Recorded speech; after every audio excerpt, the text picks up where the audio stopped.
Community হলের শুভ সূচনা করলেন আজ শঙ্করপুর, কি বলবেন?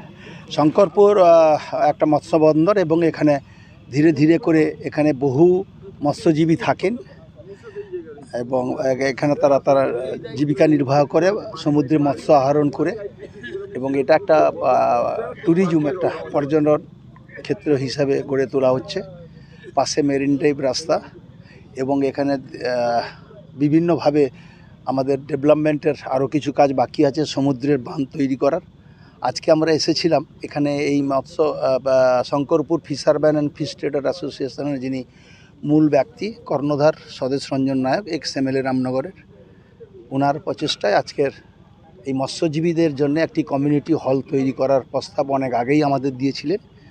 তার জন্যে বিধানসভা এলাকা উন্নয়ন প্রকল্প থেকে আমরা 4 লক্ষ টাকা দিয়ে কাজটা শুরু করলাম। আজকে তার ভিত্তিপ্রস্তর স্থাপন হলো এবং আগামী দিনে আরও টাকা দিয়ে বিধানসভার এলাকা উন্নয়নের তহবিল থেকে টাকা দিয়ে যাতে এই কমিউনিটি হলটা আমরা শেষ করতে পারি সেটা আমরা নিশ্চিত দেখব।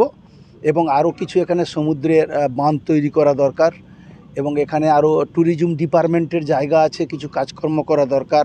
এখানে একটা উদ্যান তৈরি করা দরকার।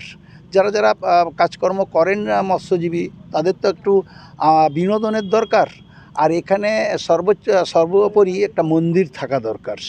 যেহেতু মৎস্যজীবীরা গঙ্গা পুজো করেন, গঙ্গোৎসব হয়, কারণ এখানে অনেক জায়গা আছে। গভর্নমেন্টকে, সরকারকে আমি বলবো যে কিছু জায়গা দিতে, যাতে ওনারা মন্দিরটা তৈরি করতে পারেন সবারই সহযোগিতা নিয়ে।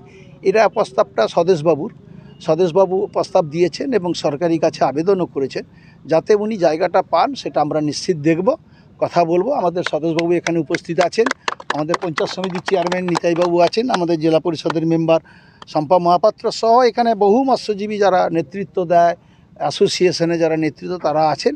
আজকে এই ভিত্তিপ্রস্তর স্থাপিত হলো। আমি এটা মনে করি যে এই কাজটা যখন শুরু হয়েছে এটা শেষ হবে। এটা আমাদের প্রত্যেকেরই দায়িত্ব এটা কাজ শেষ করার। আমরা নিশ্চিতভাবে এটা কাজটা শেষ করবই। ড্রেজিংয়ের কাজটা কতদূর কিভাবে? ড্রেজিংটা যে টাকা দিয়েছিল স্যার 1.5 কিলোমিটার মাত্র ড্রেজিং, আরও 1.5 কিলোমিটার সেকেন্ড ফেজে হবে। টাকাটা চলে এলে সেকেন্ড ফেজে ড্রেজিংটা হবে।